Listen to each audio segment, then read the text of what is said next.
मगर मैंने ये ख़ास तौर पे नाजरीन को बताने के लिए, आप तो ऑलरेडी मैं ट्वीट देखा, आपको ने पढ़ लिए होंगे, मैं चाह रहा हूँ आप एक ज़रा मुफस्सल इसके ऊपर अपना इंफॉर्मेशन दे दें, अपना व्यूज़ दे दें। बहुत बहुत शुक्रिया आमिर और सरवत। देखिए, बहुत सीधी सी बात है। ऐसा लगता है कि मिनिस्ट्री ऑफ इंफॉर्मेशन जो है उसने प्रिंट मीडिया को दफन कर दिया। यानी जब आप सिर्फ तनख्वाहों की बात कर लें तो तनख्वाहें क्या सिर्फ इलेक्ट्रॉनिक मीडिया की डिले होती हैं? तनख्वाहें तो प्रिंट मीडिया की भी डिले होती हैं। तो अगर प्रिंट मीडिया के जो मुलाजमीन हैं उनके लिए क्या सेफ गार्ड्स हैं इसके अंदर? दूसरी, देखिए, हमारे यहाँ जो मिनिस्ट्री ऑफ इंफॉर्मेशन मुसलसल रही हैं, और ये भी जो ड्राफ्ट आया है इन हेस्ट लग रहा है, और ऐसा लग रहा है कि मुझे नहीं पता कि मीडिया के स्टेक होल्डर से ये ड्राफ्ट शेयर किया गया है या नहीं किया गया। मेरे ख्याल में नहीं किया गया। बेहतर होता कि अगर तमाम मीडिया स्टेक होल्डर्स के साथ मिलकर मिनिस्ट्री ऑफ इंफॉर्मेशन एक मुश्तरका ड्राफ्ट बनाती और सबके दस्तखत से वो मुश्तरका ड्राफ्ट जो है वो जारी किया जाता। उसमें बहुत सी चीज़ें हैं, शायद बेहतर।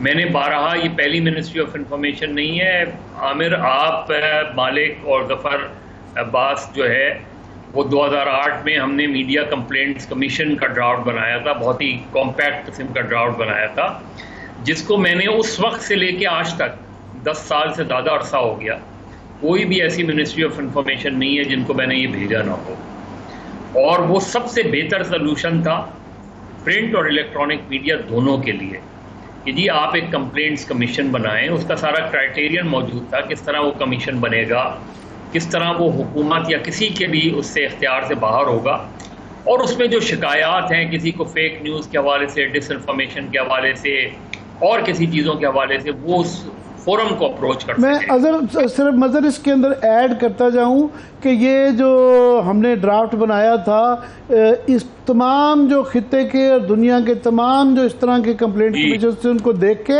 और इसके अंदर मेजॉरिटी जो रखी गई थी वो नॉन जर्नलिस्ट की रखी गई थी, और ये बिल्कुल तमाम कंसेंसस से, स्टेक होल्डर से मर के ये बनाया था, मगर वो आज तक इम्प्लीमेंट नहीं हुआ। वो और आपको याद है वो इंटरनेशनल समिट में जो, और वो गालिबन उस वक्त शेरी रहमान साहिबा मिनिस्टर ऑफ इंफॉर्मेशन थी, वो उन्होंने उस सेशन को प्रिजाइड किया था जिसमें सारे लोग मौजूद थे। इंटरनेशनल फेडरेशन ऑफ यूनियन, दुनिया भर की जो सबसे बड़ी यूनियंस की फेडरेशन है, उनका भी उसके ऊपर अप्रूवल आया था कि ये बहुत अच्छा ड्राफ्ट है, और वो हमारा वॉलंटरी था। हमने खुद कहा कि बिल्कुल हमारा एहतसाब बड़ा ज़रूरी है, हम खुद अपना एहतसाब करने चाहते हैं। वो ये जो चीज़ें हैं, ये सारी चीज़ें उसमें मौजूद हैं। जी प्लीज़। अब ये जो चीज़ आई है, ये देखिए, एक जो चीज़ ये है कि पैमरा के ऊपर, पैमरा इसको करेगी। पहली चीज़ ये कि अभी हमें देखना है APNS या PBA का इस पर क्या रद्द-ए-अमल आता है। एक ऐसी चीज़ें क्यों बनाते हैं जिसमें सब मिलकर ना बनाएं? एकदम एक ड्राफ्ट जो है वो यकायक बिल की शक्ल में सामने आ गया, और मरियम औरंगज़ेब साहिबा खुद इसको भुगत चुकी हैं आज 2016 में, जब उन्हें रातों रात पता ही नहीं था, एक ड्राफ्ट आ गया और वो दूसरे दिन बिल की सूरत में पेश किया जाने वाला था। उनको जब रात को बताया गया, फिर उसकी इंक्वायरी हुई, फिर उस सेक्शन ऑफिसर के खिलाफ कार्रवाई हुई, फिर वही चीज़ दोहरा दी गई है। इसमें जिस तरह आपने कहा, बहुत सी अच्छी चीज़ें, और हमारे लिए सबसे खुशी की बात है कि मीडिया वर्कर सेफ गार्ड है, लेकिन हमारा मसला सिर्फ अपनी जॉब सिक्योरिटी नहीं है, हमारा मसला फ्रीडम ऑफ द प्रेस भी है। अब आप कैसे डिफाइन कर सकते हैं या कर सकती हैं कि न्यूज़ क्या होती है, ऑथेंटिक न्यूज़ क्या होती है? न्यूज़ होती ही ऑथेंटिक है, और अगर नहीं है तो वो मिस इन्फॉर्मेशन है कि डिसइंफॉर्मेशन है कि फेक न्यूज़ है। इसको डिटरमिन कौन करेगा? क्या ब्यूरोक्रेट्स करेंगे डिटरमिन? क्या पैमरा का चेयरमैन करेगा डिटरमिन कि क्या चीज़ डिसइंफॉर्मेशन है, क्या चीज़ फेक न्यूज़ है? और हुकूमतें ये बनाने से पहले ये नहीं सोचती कि कल वो अपोजिशन में होंगी, फिर इसको किस तरह, इस कानून को किस तरह यूज़ किया जाएगा।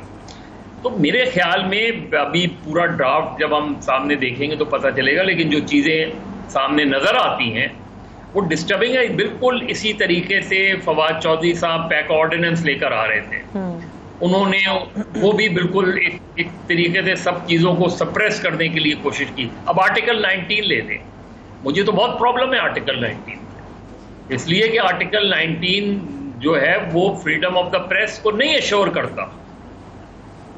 वो आर्टिकल 19 में अब रीजनेबल रिस्ट्रिक्शन के नाम पे आपने हर तरह की पाबंदी लगा दी है। अब आप इदारे के, किसी भी इदारे के अगर सियासी किरदार को मैं तनकीद का निशाना बनाऊं तो मुझे बनाना चाहिए, उसको आप इस क्लॉज के तहत मुझे सजा नहीं दे सकते। अभी मैं ऐड कर दूं मज़हर के अभी वो रीजनेबल वाली बात तो निकल गई है, अभी संगीन खिलाफ वर्जी का बार बार जिक्र है और 29A के नए सेक्शन के तहत 10 लाख रुपए, जबकि संगीन खिलाफ वर्जी पर 1 करोड़ रुपए तक जुर्माना होगा।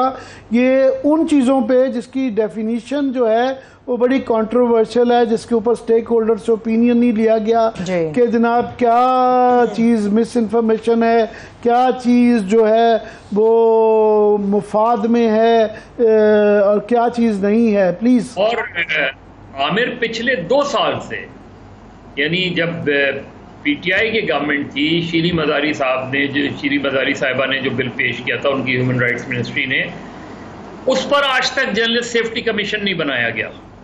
2 साल हो गए। मैंने ज़ाती तौर पे मिनिस्टर साहिबा को कहा था वो किधर है, जर्नलिस्ट सेफ्टी कमीशन किधर है। हो सकता है कि अगर आज से 2 साल पहले या 1.5 साल पहले या 1 साल पहले वो बना दिया जाता तो हो सकता है कि वो कमीशन आज अरशद शरीफ के केस में जीआईटी से ज़्यादा आगे जाके काम कर चुका होता। आज इमरान रियाज के मसले पे वो कमीशन अगर होता तो कमीशन इन सबको बुला सकता था। सही। आप एक अच्छा ड्राफ्ट बनाते हैं, एक अच्छा बिल बनाते हैं, उसके बाद उसको उठा के साइड में फेंक देते हैं। सिंध में एक अच्छा ड्राफ्ट बनाया गया, कमीशन भी बनाया गया, लेकिन इस बजट में उसके लिए कुछ सैंक्शन ही नहीं किया गया और दूसरी जगहों पे इधर उधर पैसे दे दिए गए।